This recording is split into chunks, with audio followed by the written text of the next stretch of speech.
ታሪኩ የሚጀምረው ሮን የተባለ አንድ ወጣት በብዙ አደገኛ እስረኞች በታጨቀው እስር ቤት ላይ ሲታሰር እያስመለከተን ነው።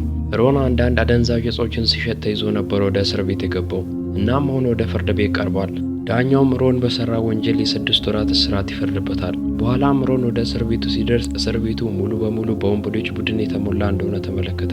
አፍሪካውያን፣ አሜሪካውያን እና ሜክሲካውያን ሁሉም የየራሳቸውን የተለየ ቡድን መስርተዋል። ሮንም ግራ በመጋባት ስሜት ወደ አንዱ እስረኛ ጋር በመሄድ ስላለ ሁኔታ እንዳለ ይጠይቀዋል። እስረኛውን መልሶ ኤርል የተባለውን ሰው እንዲያናግረው ነገረው። ምክንያቱም ኤርል በእስር ቤቱ ላይ በጣም ኃይለኛ እስረኛ ነው። በነፍስ ግድያ ምክንያትም ላለፉት 18 ዓመታት እዚሁ እስር ቤት ላይ ከርሟል።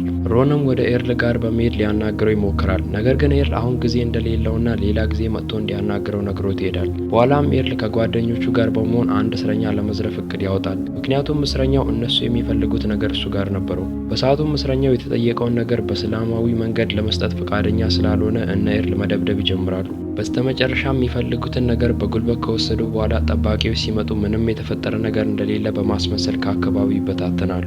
በዚህ እስር ቤት ውስጥም ለ18 ዓመታት ያህል ሲኖር ኤርል ሁሉንም ጠባቂዎች በሚገባ ይተዋወቃቸው ነበር። ይባስ ብሎም ከጠባቂዎቹ መሪ ጋር ጥሩ ጓደኛ ማማቾች ሆነዋል።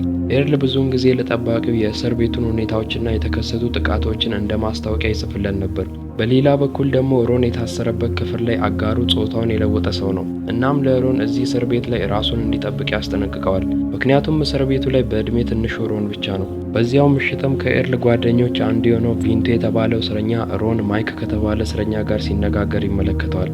ቪቶ ማይክ ምን አይነት ሰው እንደሆነ ጠንቅቆ ያውቀዋል። ከዚያም በፍጥነት በመሄድ ሮን ላይ ጥቃት በቅርቡ እንደሚመጣ ለኤርል ነገረው። ይህ በእንዲህ እንዳለ የሮን የክፍሉ አጋር የሆነው ሰው ሮን በተቻለው ፍጥነት ራሱን ለመጠበቅ ስለታማ ቢላ እንዲይዝ አሳስበው። በማግስቱም በእስር ቤቱ ጂም ውስጥ ሮን እንዴት ስለታማ መሳሪያ እንደሚያገኝ ኤርልን ይጠይቀዋል። በተጨማሪም ስለ ማይክም ነገረው። ኤርልን በዚህ ጊዜ አንድ ምክር ይመክረዋል። እሱም እዚህ እስር ቤት ውስጥ የሚቆየው ለጥቂት ወራት ብቻ እንደሆነና አጉል ነገር ውስጥ መግባቱ የእስር ጊዜውን እንደሚያስጨምርበት ያስጠነቅቀዋል። ከዚያም ኤርል ራሱ ከጓደኛው ማይክ ጋር ሊገናኝ ሄደ። ከዚያም ለማይክ ሮን ዘመዱ እንደሆነና በእሱ ላይ የሆነ ነገር ቢደርስ ኤርል ያለምንም ማቅማማት እንደሚበቀለው ያስጠነቅቀዋል። ምክንያቱም ኤርል በእስር ቤት ውስጥ ያሉትን ሁሉንም ወሮበሎች ከነተንኮላቸው ያውቃቸው ነበር። ማይክም ከእስር ቤቱ ከአቦ ጋር ከመነካካት ብሎ ያስበውን ነገር እንዳለ ለማቆም ወሰነ። ብዙም ሳይቆይ ሮን ከኤርል ቡድን ጋር መዋል ይጀምራል። አንድ ቀንም በኤርል ቡድን ውስጥ ያሉ 3 እስረኞች በእስር ቤቱ አንደኛ ፎቅ ላይ በድብቅ የተሰሩ መጠጦችን እየጠጡ ሳለ አንዳንድ ጠባቂዎች ወደ እነሱ መምጣት ይጀምራሉ። ነገር ግን ጠባቂዎቹ ወደ እነሱ ከመድረሳቸው በፊት ሮን አስቀድሞ አሳወቃቸው። ያም ሆኖ ግን ሁሉም ሮንን ሊያዳምጡት ስላልቻሉ ከሮን ጋር አንድ ላይ በጥበቃዎቹ ተያዙ። ለሰሩት ስራም እንደ ቅጣት ሁሉም ወደ ተለያዩ ክፍሎች ይጣላሉ። ሮን ስለ ራሱ ሳያስብ ጓደኞቹን ለመጠበቅ መሞከሩን ኤርል ወዶት ነበር። ይህንንም በማድረጉ እንደ ምስጋና እንዲሆነው በሌላ እስረኛ አማካኝነት በመጽሔት ውስጥ ሲጋራ ደብቆ ይሰጠዋል። ከሳምንት በኋላም የእስር ቤቱ መኮንኖች ሮንን ለምን እንደዚህ እንዳደረገ ሲጠይቁት እሱም ምንም አይነት መጠጥ ሰርቆ እንዳልጠጣ ይክዳል። እናም ጠባቂዎቹ ያለምንም ምክንያት ነው ያዙኝ ሲል ይመልሳል።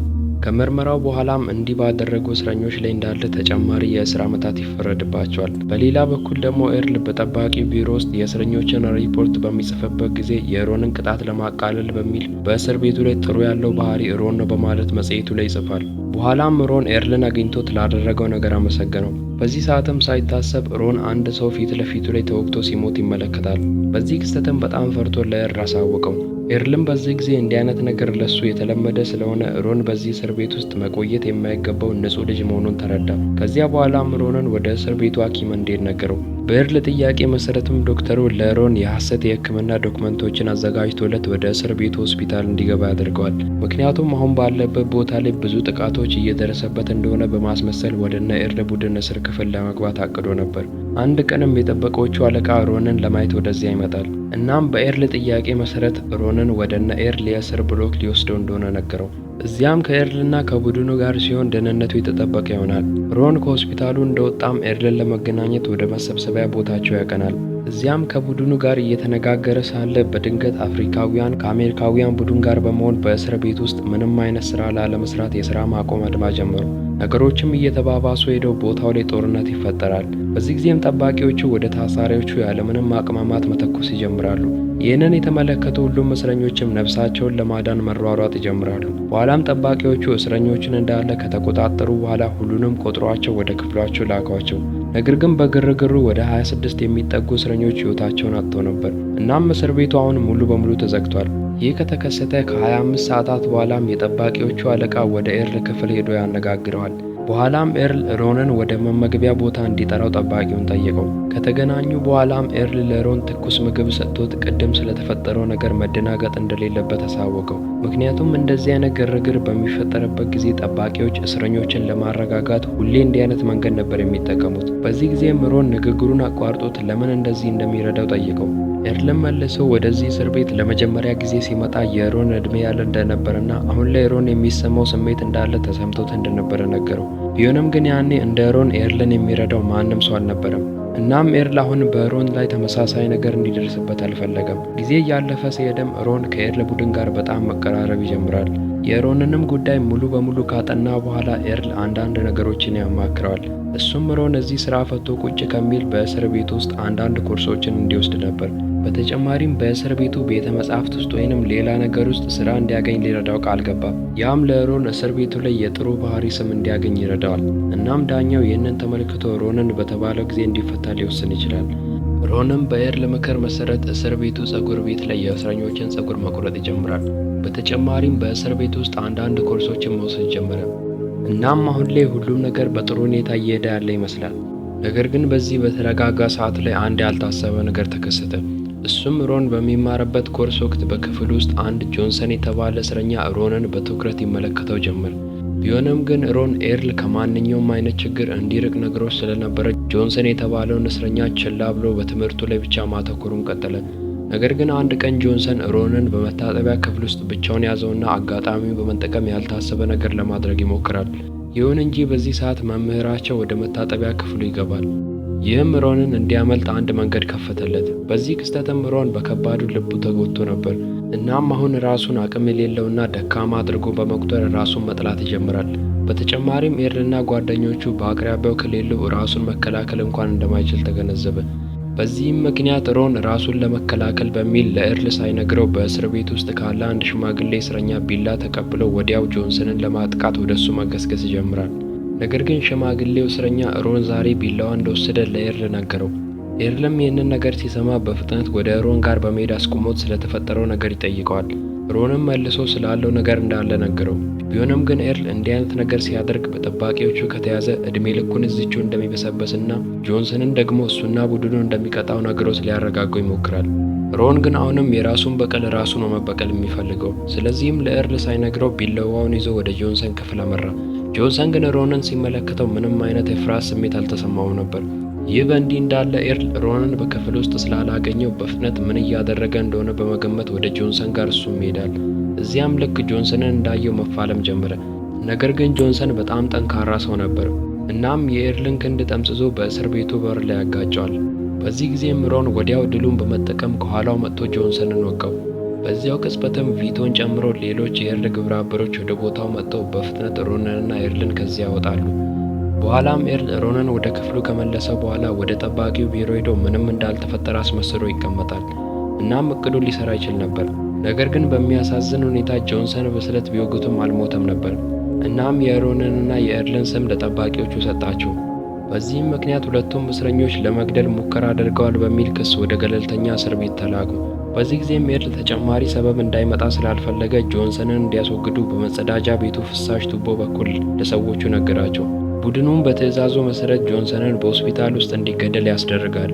እናም አሁን ጆንሰን ስለሞተ ፍርድ ቤት ላይ በኤርልና ሮን ላይ ማንም ሊመሰክር አይችልም። ከጆንሰን ሞት በኋላም የእስር ቤቱ አዛዥና አንዳንድ ጠበቆች ኤርልን አስጠርተው እሱ በዚህ ጥቃት ላይ እንደተሳተፈ ጠየቁት። ኤርልም ምንም እጁ እንደሌለ አስመስሎ ይክዳል። ኤርል ከሄደ በኋላም የእስር ቤቱ አዛዥ ይህ እስረኛ በጣም ኃያል እንደሆነና በዚህ እስር ቤት ውስጥ በፈለገ ጊዜ ማንንም እንዲገደል የማስደረግ አቅም እንዳለው ለመኮንኖቹ ነገራቸው። በዚህም ምክንያት የኤርል ቅጣት እንዲራዘምና ወደ ሌላ እስር ቤት እንዲዘዋወር ዳኛውን ጠየቅም። ይህንንም ክስተት በሮን ዘገባ ላይ በመጥቀስ ዳኛው ቅጣቱን እንዲጨምር አዛዦቹ ይጠይቃሉ። ምክንያቱም እንደ ተቆጣጣሪው ገለጻ ከሆነ ሮን የኤርል አደገኛ ቡድን አባል ሆኗል። ብዙም ሳይቆይ ሮን ለሚቀጥለው የፍርድ ቤት ችሎት ተወሰደ። እዚያም በጠባቂው ሀሳብ መሰረት ዳኛው በሮን ላይ 5 ተጨማሪ ዓመታትን ይፈርድበታል። ይህንን የሰማው ሮንም ተበሳጭቶ ዳኛውንና ጠበቃውን መወንጀል ጀመረ። ከዚያም ፖሊሱ ይዞት ወደ ማቆያ ክፍል ይወስደዋል። የሮን አባትም ስለተፈጠረው ነገር እንዳለ ሰምቶ ስለነበረ ሊገናኘው መጣ። አባትየውም ልጁ እንደዚህ ባለ ሁኔታ ውስጥ ሆኖ ሲያዩ ስሜቱ ተነካ። እናም ቤቱን ሽጦ ከዚህ እስር ቤት እንደሚያስወጣውና እንዲህ ባለ ሁኔታ እንዲበሰብስ እንደማይፈቅድለት ቃል ገባለት። በዚያው ምሽትም የጠባቂዎቹ አለቃ ኤርልን ለብቻው ታስሮ ወዳለበት ክፍል ሲጋራና አንድ ዜና ይዞለት ይመጣል። ዜናውም አዲሱ የእስር ቤቱ አዛዥና አንዳንድ መኮንኖች ኤርልን ከዚህ እስር ቤት ለማዘዋወር እንዳቀዱ ነበር። ምክንያቱም ብዙ ዓመታት እዚህ ስላሳለፈ በእስር ቤት ውስጥ በሚያስደንቅ ሁኔታ አምባገነን ሆኖ ነበር። ይህንንም ለማድረግ መኮንኖቹ ሆን ብለው የሆስፒታሉን ግድያ በኤርል ላይ ለማላከክ የተቻላቸውን ሁሉ እያደረጉ ነው። ይህንን የሰማው ኤርልም በምንም አይነት ሁኔታ ከዚህ እስር ቤት መውጣት ስለማይፈልግ መጨነቅ ይጀምራል። ከዚያም ወዲያው አንድ እቅድ ማዘጋጀት ይጀምራል። የእቅዱ መጀመሪያ ላይም ምግብ የሚያመጡለትን ጠባቂዎች ማምጣት እንዲያቆሙ ነገራቸው። ከዚያም ትንሽ ምላጭ በመጠቀም እጁን ከቆረጠው በኋላ ደሙን በሰውነቱ ላይ እንዳለ ቀባው። በዚህ ሁኔታም ጠባቂዎቹ ኤርልን ሲመለከቱት ምናልባት ለረጅም ጊዜ በብቸኝነት ውስጥ በመቆየቱ አእምሮን አጥቷል ብለው በማሰብ ወዲያውኑ ወደ ሕክምና ክፍል ወሰዱት። ኤርልም ከወጣ በኋላ ሮንን ለመጀመሪያ ጊዜ ተገናኘው። እናም ሮን ለብዙ ዓመታት እስር ቤት እንደሚቆይ ሲያውቅ ከሮን ጋር በመሆን ከእስር ቤቱ ለማምለጥ ይወስናሉ። ለዚህም ውሳኔ ሮን በመጀመሪያ ለእሱና ለኤርል ከእስር ቤቱ እንደወጡ አስተማማኝ መሸሸጊያ ቦታ እንዲያመቻችላቸው አባቱን ይጠይቃል። በሌላ በኩል ደግሞ ኤርል በእስር ቤት ውስጥ የሚፈጸሙትን ነገሮች ሁሉ በቅርበት ይከታተል ጀመር። እናም ምንም አይነት የመያዝ እድል የሌለውን የማምለጫ መንገድ ማግኘት አለባቸው። አንድ ቀን ላይም ሻወር እየወሰዱ ስለ እቅዳቸው እየተወያዩ ሳለ አንድ ያበደ እስረኛ ጮክ ብሎ መዝፈን ይጀምራል። ኤርልም መጮውን እንዲያቆም ለማድረግ ሲሞክር ሰውየው በድንገት ከጥርስ ብሩሽ በተሰራ መሳሪያ ሁለቱንም ማጥቃት ይጀምራል። በዚህም ምክንያት ኤርል ፊቱ ላይ፣ ሮን ደግሞ ደረቱ ላይ በከባዱ ተጎዳ። ከዚያም ሁለቱም በአፋጣኝ ወደ እስር ቤት ሆስፒታል ይወሰዳሉ። ይህ ጥቃትም የተፈጸመው በአፍሪካዊ እስረኛ ነበር። በዚህም ምክንያት ሁሉም ነጭ እስረኞች ምንም ቢሆን የበቀል እርምጃ መውሰዳቸው አይቀርም ነበር። በዚህም ምክንያት በእስር ቤት ውስጥ ያለው ድባብ ውጥረት ውስጥ እየገባ መጣ። ነገር ግን አንድ ቀን የአፍሪካዊ ቡድን መሪ ኤርልን ለመገናኘት በቀጥታ ወደ ሆስፒታሉ ይመጣል። እናም እሱን ያጠቃው ሰው የአእምሮ በሽተኛ እንደሆነና በቀሉ እንደማያስፈልግ ነገረው። በዚህም ምክንያት ኤርል ለነጮቹ ቡድን አባላት ያለምንም ምክንያት ችግር እንዳይፈጥሩ እንዲነግራቸው ይፈልጋል። ምክንያቱም እስረኞቹ መጨረሻቸው መሸነፍ ነው የሚሆነው። ይህንንም ደግሞ ማስቆም የሚችለው ኤርል ብቻ ነው። ምክንያቱም አሜሪካዊ ቡድን ውስጥ ያሉ ሁሉም ሰው ለኤርል ታዛዥ ነው። እናም የጥቁሮቹ መሪ ያጠቃውን ሰው እሱ ራሱ እንደሚቀጣ ቃል ገባለት። በተጨማሪም ኤርል በእስር ቤት ውስጥ ትርጉም የለሽ ጠብ እንዲነሳ አይፈልግም። ስለዚህም ምንም አይነት ሰው ምንም አይነት እርምጃ እንዳይወስድ ለነጮቹ ቡድን ነገራቸው። ከዚያም ከጥቁሮቹ ቡድን አንዱ የሆነው ኤርልን ያጠቃውን ሰው ገድሎት ወደ እስር ቤቱ የቆሻሻ መኪና ይወረውረዋል። አስክሬኑም በቆሻሻ መኪና ውስጥ ተጨፍልቆ ከእስር ቤቱ እንዲወጣ ይደረጋል። ይህንን የተመለከተው ኤርልም በጭንቅላቱ ውስጥ አንድ የማምለጫ መንገድ ይመጣበታል። ከዚያም የቆሻሻ መኪናውን በየቀኑ እስር ቤት እንደሚመጣና እንደሚሄድ ለሮን ነገረው። ነገር ግን አሽከርካሪዎቹ ሁልጊዜ ቆሻሻውን ስለሚያደቁት ውስጡ አይፈተሽም። እናም በዚህ ፍርሃት የተነሳ ማንም ወደ ውስጡ ለመግባት ሞክሮ አያውቅም። ነገር ግን ሳይጨፈለቁ ውስጥ ላይ መደበቅ ከቻሉ ከዚህ እስር ቤት የማምለጥ እድል አላቸው። ቢሆንም ግን ይህ በጣም አደገኛ ተግባር ስለነበረ ኤርል የጓደኞችን እርዳታ መጠየቅ ግድ ሆነበት። እናም አጠቃላይ እቅዱን ከሰሙ በኋላ ለቆሻሻ መኪና ሰራተኞች ለስራው እንዲስማሙ ጉቦ ሰጡ። ይህ በእንዲህ እንዳለ በኩሽና ውስጥ የሚሰሩ ሰራተኞች የሚጨፈልቀውን ማሽን ለማስቆም የሚያስችል ጠንካራ የብረት ዘንግ ለሁለቱም ያዘጋጃሉ። ዝግጅቱ በሙሉ ከተጠናቀቀ በኋላም ኤርልና ሮን ከእስር ቤቱ ለመውጣት ይዘጋጃሉ። ከማምለጫው ቀን በፊትም ኤርል እንደ ስንብት ከሁሉም ጓደኞቹ ጋር ጊዜ ማሳለፍ ይጀምራል። ምክንያቱም ከ18 የእስር ዓመታት በኋላ አሁን ሊያመልጥ ነው። በማግስቱም ሮንና ኤርል ከክፍላቸው እንደወጡ በጸጥታ ወደ ኩሽናው ያመራሉ። እዚያም አንዳንድ እስረኞች ከጠባቂዎቹ እንዲርቁ ረዷቸው። ከዚያም ሁለቱም የብረት ዘንጎችን ይዘው ወደ ቆሻሻው መኪና ያመራሉ። በመጀመሪያም ሮን ከጠባቂዎቹ እይታ ተደብቆ በፍጥነት ወደ መኪና ውስጥ ገባ። ነገር ግን የኤርል ተራ እንደደረሰም አንድ ጠባቂ በድንገት ይመጣል። በዚህም ምክንያት ኤርል ቢፈልግ እንኳን ወደ መኪናው መዝለል አልቻለም ነበር። ከዚያም ጠባቂው በሩን ዘግቶ የጭነት መኪናውን ሹፌር እንዲሄድ ነገረው። በዚያው ቅጽበትም በጭነት መኪና ውስጥ የነበረው ሮን የብረት ዘንጉ በመጨፍለቂያው መካከል በማድረግ ሕይወቱን ያድናል። ከትንሽ ቆይታ በኋላ መኪናው ሮንን ይዞ ከእስር ቤቱ ሄደ። ኤርልም ምንም እንኳን እሱ ባያመልጥም እቅዱ ተሳክቶ ሮን በማምለጡ በጣም ደስተኛ ነበር። ከዚያም ከቪቶ ጋር ተገናኝቶ በሚያሳዝን ሁኔታ እሱ ማምለጥ አለመቻሉን ነገረው።